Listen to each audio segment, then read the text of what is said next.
Good evening my dear friend. जैसा कि आप लोग जानते हैं, पहले की वीडियो में भी मुझे देख चुके हैं। आज मैं अपना इंट्रोडक्शन करवा देता हूं इस वीडियो में। मेरा नाम फरजान अहमद है। मैं आपसे जो रूबरू होता हूं वो नया सवेरा चैनल के माध्यम से रूबरू होता हूं। मेरा अपना चैनल है नया सवेरा। तो जो भी वीडियो मैं अपलोड करता हूं या जो भी मेरी लड़ाई है इन डिजिटल लोन एप्लीकेशंस के खिलाफ, मैं अपनी इस लड़ाई को लीगली डॉक्यूमेंट, लीगली कोर्ट, उसके साथ ही सोशल मीडिया के माध्यम से, यूट्यूब के माध्यम से, यूट्यूब पे जो मेरा चैनल है नए सवेरे के माध्यम से, मैं अपनी इस लड़ाई को कंटिन्यू जारी रखे हुआ हूँ इन डिजिटल लोन एप्लीकेशंस के खिलाफ। और जहाँ तक है, जब तक कि इन डिजिटल लोन एप्लीकेशंस के खिलाफ लीगल एक्शन नहीं होता है, तब तक मैं अपनी इस लड़ाई को नया सवेरा के माध्यम से जारी रखूंगा और आगे, काफ़ी आगे तक, जहाँ तक है इसको ले जाना चाहता वहाँ तक आगे ले जाना चाहूँगा। उसके साथ मैं आपको, जैसा कि मैं सारा बताया, इन्फॉर्मेशन दी, जानकारी दी। ये मेरी वीडियो काफ़ी लंबी है, अबाउट 1 आवर्स प्लस की ये वीडियो है, करीब 1.25 घंटे की। तो इस 1.25 घंटे की वीडियो में पूरी बहुत ही ज़्यादा यूज़फुल इन्फॉर्मेशन है। इतनी ज़्यादा यूज़फुल इन्फॉर्मेशन है कि आप एक बार जानने के बाद in banks, in private loan companies या डिजिटल लोन कंपनीज की जानने के बाद अपने आप को बहुत कॉन्फिडेंस महसूस करेंगे। इसलिए मैंने ये निर्णय लिया है कि मैं इस वीडियो को एक पार्ट में न डालकर इसको शॉर्ट पार्ट, 3 पार्टों में डाल दूंगा। 20-20 मिनट की ये 3 वीडियो आज और कल में आपको मिल जाएगी। फर्स्ट पार्ट में इसका कोशिश करूंगा आज ही अपलोड कर दूं, बट इसका सेकंड और थर्ड पार्ट होगा वो मैं कल अपलोड कर दूंगा। तो मेरे जो भी भाई हैं, प्लीज़ इन वीडियो को शुरू से लेकर एंड तक पूरा देखें, और मैं गारंटी देता हूँ कि इन पूरी वीडियो को देखने के बाद अपने आप को बहुत ही ज़्यादा कॉन्फिडेंस महसूस करेंगे, जैसे मैंने किया। इनसे लड़ेंगे। तो कृपया करके जो भी वीडियो हैं, इसके आगे की वीडियो देखें, पहले की वीडियो देखें, लाइक करें, सब्सक्राइब करें और शेयर करें। सारी वीडियो में आपको इन्फॉर्मेशन मिलेगी, पूरी इन्फॉर्मेशन मिलेगी। ऐसा नहीं है कुछ भी उसमें छूटा होगा। जो भी इन्फॉर्मेशन है वो मैं आपको आगे की वीडियो में खुद जो डिजिटल लोन कंपनी है उनके एजेंटों द्वारा कंफर्मेशन करवाऊंगा। Again good night. सुरक्षित रहें, संभाल कर रहें, किसी भी तरह की डिजिटल लोन कंपनियों के चक्कर में ना पड़ें। अगर जो लोग इन कंपनियों में फंस चुके हैं, सुसाइड ना करें मेरे भाई, लड़ें। इनसे जितना ज़्यादा से ज़्यादा लड़ेंगे उतना हमारे लिए फ़ायदा है। सुरक्षित रहें, सावधान रहें। Good night. इस पार्ट में इसको कोशिश करूँगा आज ही अपलोड कर दूँ, बट इसका सेकंड और थर्ड पार्ट होगा वो मैं कल अपलोड कर दूंगा। तो मेरे जो भी भाई हैं, प्लीज़ इन वीडियो को शुरू से लेकर एंड तक पूरा देखें, और मैं गारंटी देता हूँ कि इन पूरी वीडियो को देखने के बाद अपने आप को बहुत ही ज़्यादा कॉन्फिडेंस महसूस करेंगे, जैसे मैंने किया। इनसे लड़ेंगे। तो कृपया करके जो भी वीडियो हैं, इसके आगे की वीडियो देखें, पहले की वीडियो देखें, लाइक करें, सब्सक्राइब करें और शेयर करें। दूसरा, अब मैं बताऊं लोन रिकवरी। ये तो बात हो गई, ये कहीं रजिस्टर्ड नहीं है। लोन रिकवरी का क्या प्रोसेस होता है? कभी भी अगर आप कोई भी कंपनी से लोन लेते हैं ना, आपने लोन लिया तो जो आपका विथ इन टेन्यूअर होगा ना, विथ इन टेन्यूअर आपकी जो भी ईएमआई होती है या जो भी आपका पेमेंट होता है, अगर आप अपने अमाउंट का कोई भी इंटरेस्ट पार्ट या कोई भी आपका प्रिंसिपल अमाउंट किसी भी कंपनी को या किसी भी बैंक को अगर नहीं भर पाते हैं, वो भी 90 दिन तक के लिए, अगर आप 90 दिन तक नहीं किसी का पेमेंट नहीं कर पाते हैं, तो 90 दिन के बाद बैंक को ऑथराइज है, जो लीगली आरबीआई की तरफ से है, रिजर्व बैंक ऑफ इंडिया, उनको कर देती है एनपीए। या जो बैंक से आप लोन लेते हैं और 90 दिन तक आप नहीं भर पाते हैं, तो बैंक क्या करती है, उसको करती है एनपीए। एनपीओ को बोलते हैं नॉन परफॉर्मिंग एसेट्स, या हिंदी में बात करें तो गैर निष्पादित संपत्ति। यानी ये वो संपत्ति हैं जो डाउट में हैं और अब ना ही इनसे कोई पेमेंट आने वाला है और ना ही भविष्य में आ सकता है। उसके बाद क्या होता है कि जो एनपीए वाली हमारी प्रॉपर्टी है, उसके बाद उसको सारफेसी एक्ट 2002 जो हमारा है, उस एक्ट के अकॉर्डिंग उसमें हमारी वसूली की जाती है, रिकवरी की जाती है। तो जो हमारा सारफेसी एक्ट है, सारफेसी एक्ट का प्रोसेस ये है कि अगर आपने कोई पेमेंट लिया है 90 दिन तक उसका कोई भी अमाउंट नहीं आता है तो वो एनपीए हो गया। एनपीए के बाद सारफेसी एक्ट के अंदर जो बोरोअर है, जो सिर्फ बोरोअर है, उस बोरोअर को 60 दिन का टाइम दिया जाता है। उसको कोर्ट के थ्रू दो बार लीगल नोटिस पहुंचाए जाते हैं। अगर कस्टमर या बोरोअर उस 60 दिन में लीगल नोटिस का जवाब किसी बैंक को नहीं देता है तो उसके बाद हमारा सारफेसी एक्ट के अंदर क्या होता है कि हमारी जो बैंक का जो लोन है वो प्राइवेट कंपनियों को बेच दिया जाता है, जिनको हम बोलते हैं एआरसी कंपनियां। तो जो एआरसी कंपनियां हैं फिर वो अपने उस लोन को अपने हिसाब से जैसे चाहें लोगों से वसूली कर सकती हैं, बट जो मैंने बताया आरबीआई की गाइडलाइन के हिसाब से, आरबीआई की गाइडलाइन के अंदर। बट ये जो लोग हैं डिजिटल लोन एप्लीकेशन वाले, ना ही ये एनपीए मानेंगे। इनसे आप पूछोगे आप नॉन परफॉर्मिंग एसेट्स क्या होता, तो ये आपको फिर वही एमसी बीसी सीसी जो इनका पुराना है, खानदानी विरासत में इनको मिला हुआ है, ये वो करेंगे। आप इनसे सारफेसी एक्ट पूछोगे तो ये फिर वही एमसी बीसी सीसी जो इनके दादा परदादा इनको देखे गए। आप इनसे पूछोगे लीगल नोटिस भेज दो तो ये आपको उस पर भी वही एमसी बीसी सीसी, क्योंकि वो जिस कल्चर में रहे हैं, जो उनको सीखा है, जो उनको सिखाया जाता है। तो ये होता है हमारा लोन रिकवरी का प्रोसेस। बट अभी जो लास्ट नोटिस है हमारा सुप्रीम कोर्ट का, तो सुप्रीम कोर्ट का लास्ट नोटिस ये है कि अभी कोई भी बैंक, कोई भी एनबीएफसी, कोई भी माइक्रो फाइनेंस इंस्टीट्यूट अगर कोई कस्टमर पेमेंट नहीं दे पाता है तो एनपीए नहीं कर सकता है, वो नॉन परफॉर्मिंग एसेट्स में नहीं डालेगा फरवरी तक, जब तक कि सुप्रीम कोर्ट का नया नोटिस नहीं आ जाता। बट ये ना ही, क्योंकि ये 90 दिन एनपीए मानेंगे नहीं, क्योंकि 90 दिन ये बात ही नहीं करते, ये आरबीआई को मानते नहीं है, तो ये ना ही आपका एनपीए मानेंगे, ना आरबीआई मानेंगे, ना एनबीएफसी मानेंगे, और सुप्रीम कोर्ट भी ये क्यों मानेंगे, क्योंकि इंडियंस लोग हैं ही नहीं ना, ये सिर्फ चाइना के छोड़े हुए कुछ आवारा कुत्ते हैं जो क्यों कुछ मांगेंगे। ठीक है, ये हमारा लीगली लोन का प्रोसेस होता है। ये मैंने बहुत सारे आपको प्रूफ दिखाए, डॉक्यूमेंट दिखाए। तो मेरी ये डॉक्यूमेंट प्रूफ दिखाने का सिर्फ मेरा जो मकसद है, मेरा मकसद इतना था कि किसी भी भाई को जो भी इस चीज़ से गुजर रहा है, सफ़र कर रहा है, डरने की कोई भी ज़रूरत नहीं है। इनके खिलाफ जितना ज़्यादा से ज़्यादा हो सकता है, इनके खिलाफ ज़्यादा से ज़्यादा कंप्लेन करें। देखिए जैसे मैंने कंप्लेन कर रखी है ऑलरेडी। अगर मैंने इनका लोन लिया है तो मैं फिर कंप्लेन क्यों करता? अगर मैं लोन इनसे लेता हूँ या मैंने लिया है या नहीं देना होता कोई भी अदर थिंग, तो मैं इनके खिलाफ कंप्लेन करने क्यों जाता? क्योंकि पेमेंट लेना नहीं लेना अच्छी अनदर चीज़ है, बट आप किसी को धमकाना, किसी की सामाजिक बेइज्जती करना, इट्स ऑफेंसिव क्राइम है। ये मेरी एफआईआर की कॉपी है जो मैंने थाने के अंदर दी हुई है रिटन में। ये तो मेरी रिटन कॉपी है, एफआईआर की मैंने रिटन कॉपी दी हुई है नियरेस्ट थाने में। ये मेरी दूसरी कॉपी है जो मैंने कंज्यूमर कोर्ट में इनके खिलाफ कंप्लेंट डाली हुई है। ये कंज्यूमर कोर्ट में मैंने इनके खिलाफ कंप्लेंट डाली हुई है। ये क्या कंप्लेंट डालेंगे? ये खुद कंप्लेंट नहीं डालेंगे क्योंकि ये लीगल ही नहीं है, और ना ही ये आपकी इस कंप्लेन का जवाब देंगे। तो ये मैंने सेकंड कंप्लेन इनकी मैंने कंज्यूमर कोर्ट में डाली हुई है। बट ये इसका भी मुझे पता है कोई भी जवाब नहीं देंगे। बाकायदा मैंने इन डिजिटल लोन कंपनियों के नाम भी लिखे हैं, I credit, rupee plus, SnapIt loan. But पता है मुझे ये भी नोटिस का जवाब नहीं देंगे, ना ही ये कोर्ट आएंगे, क्योंकि ये लीगल है ही नहीं, तो ये लीगल मानेंगे ही नहीं।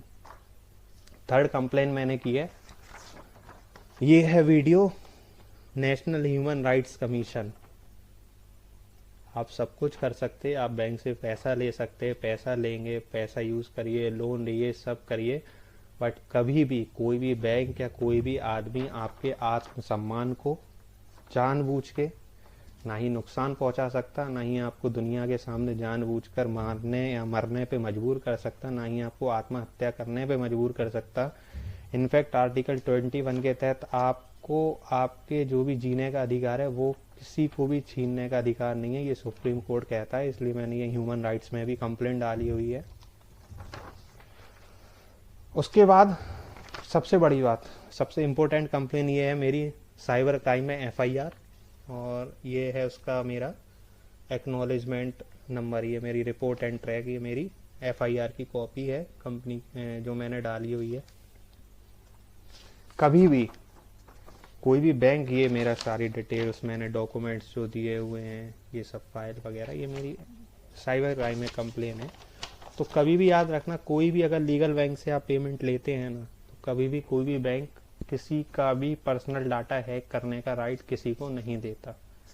पर्सनल डाटा हैक करना इज ऑफेंसिव क्राइम। आप किसी का पर्सनल डाटा हैक नहीं कर सकते। अगर कस्टमर आपको पेमेंट नहीं देता है, आपके जवाब का रिस्पॉन्स नहीं करता है, तो आपको ये किसी भी तरह का राइट नहीं है कि मैं जैसे पहले नोटिस में सबसे पहले आपको बता चुका हूँ कि आप 450 कॉन्टैक्ट्स का ग्रुप बनाएं, उसमें लोगों के खिलाफ प्रोपेगेंडा चलाएं, जानबूझकर उसके सम्मान को ठेस पहुंचाएं। ये बैंक नहीं कहता, ना ही ये किसी आदमी को अधिकार है। इसके खिलाफ आप डायरेक्ट सुप्रीम कोर्ट में रिट फाइल कर सकते हैं आर्टिकल 21 के अंदर शायद, बट उस पर भी ये लोग जवाब नहीं देंगे। ये ना ही आपका आर्टिकल 21 मानेंगे, ना ही आपका सुप्रीम कोर्ट मानेंगे, ये कुछ नहीं मानेंगे, क्योंकि ये लोग चाइना के छोड़े हुए लोग हैं।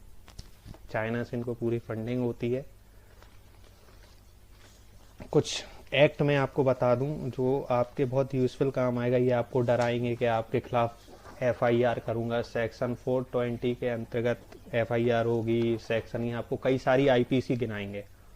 अब इनके खिलाफ मैं आपको आईपीसी गिनाऊं तो आईपीसी 506, ये है आईपीसी 506। आईपीसी 506 के अनुसार कोई भी आपराधिक धमकी का अपराध करता है, अगर कोई भी आदमी आपको आपराधिक धमकी देता है कि मैं आपकी फैमिली को देख लूंगा, आपको मार दूंगा, आपको मरने पे मजबूर कर दूंगा, तो जो कोई भी आपराधिक धमकी का अपराध करता है तो उसे किसी एक अवधि के लिए कारावास जैसे 2 साल तक बढ़ाया जा सकता है, या गंभीर दंड या दोनों के साथ दंडित किया जा सकता है। यदि धमकी मृत्यु या गंभीर चोट आदि के लिए है, या यदि धमकी मौत या गंभीर चोट पहुंचाने के लिए है, तो उसके लिए आजीवन कारावास से दंडनीय अपराध कारित करने के लिए 7 वर्ष की अवधि के कारावास में दंडनीय अपराध है। मतलब कहने का मतलब ये कि 506 के अकॉर्डिंग आपको कोई भी आपराधिक धमकी नहीं दे सकता, आपके खिलाफ मारने मरने किसी भी टाइप की आपको कोई थ्रेट नहीं दे सकता। कम से कम 2 वर्ष की उसमें सजा और ज़्यादा से ज़्यादा 7 वर्ष की सजा है। तो आईपीसी 506 के अनुसार आप इनके खिलाफ मुकदमा लिखवा सकते हैं। दूसरी आपकी एक्ट होती है आईपीसी 504। जो आईपीसी 504 कहता है कि आपके खिलाफ शांति भंग करने के इरादे से जानबूझकर आपका अपमान करना। सपोज दैट, जैसे मैं बता दूं, जैसा मेरे साथ चल रहा है, मेरी फैमिली में सब कुछ बहुत अच्छा चल रहा था। अब इनको क्या है कि पैसा तो चाहिए है, चाहे आपने पैसा लिया हो अदरवाइज नहीं लिया हो। इनफैक्ट चलिए लिया भी है तो मैं इनसे बोल रहा हूँ आप 420 में मुकदमा करिए, कोर्ट आ जाइए, कुछ नहीं करेंगे। तो जानबूझकर इसमें क्या होगा, इनके खिलाफ आईपीसी 504 के अकॉर्डिंग शांति भंग करने के इरादे से इन्होंने क्या किया, जानबूझकर मेरी फैमिली में अपमान किया। इसके लिए ये भी एक जमानती गैर संज्ञेय अपराध है। किसी भी न्यायाधीश के अंदर विचारणीय है, पीड़ित व्यक्ति इसमें समझौता नहीं कर सकता। अब मेरे पास बहुत सारी चैट्स है, इस वीडियो के बाद मैं आपको चैट्स दिखाऊंगा और इस वीडियो के बाद एक वीडियो भी अपलोड करूंगा। जो ये डॉक्यूमेंट आपको ऐसा लगेगा कि मैं ये झूठ बोल रहा हूँ, तो ये झूठ नहीं है। ये डॉक्यूमेंट सारे इन्हीं के, कुछ बोले ना हर कुत्ता नहीं होता, कुछ अच्छे लोग भी उसमें बैठे होते हैं, तो उनके द्वारा मुझे कंफर्मेशन किया गया सर यहाँ ऐसा ही है, फंडिंग यहाँ से होती है, ये लोग प्रेशर करते हैं, अगर आप इनका पेमेंट नहीं करते हैं, वो भी रिकॉर्डिंग मेरे पास है, मैं अपलोड करूंगा इस वीडियो के बाद, तो ये आपका कुछ नहीं करेंगे। ये सिर्फ आपको दुनिया के नाम पे, आपकी फैमिली के नाम पे, सामाजिक रिस्पेक्ट के अनुसार आपको डराएंगे, धमकाएंगे, बस। तो आप 504 और 506 के अकॉर्डिंग इनके खिलाफ एफआईआर कर सकते हैं।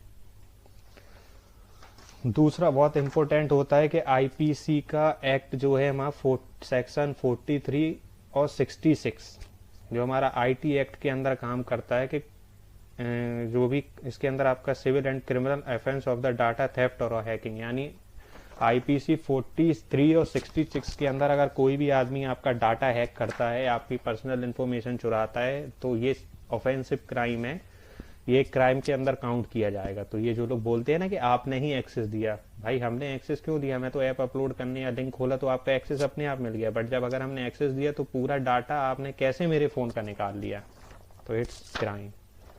उसके बाद आईपीसी 304 दंड देने के, आईपीसी 304 है कि आपको जो बोलेंगे कि आपको मैं मरने पे मजबूर कर दूंगा, आप मृत्यु का कारण हो जाएगा, गैर इरादन हत्या से ऐसा कार्य करे जो आपकी मृत्यु का कारण बन जाए, तो आप 304 इनके ऊपर मुकदमा करवाएंगे। IPC 306, कोई व्यक्ति अगर आत्महत्या कर लेता है, जैसे कुछ मेरे भाई हैं वो सुसाइड कर लेते हैं, तो सुसाइड नहीं करिए। IPC 306 इनके लिए है, जो ये बोलते हैं मैं आपको सुसाइड करने पे मजबूर कर दूंगा, सुसाइड करने में मजबूर कर दूंगा।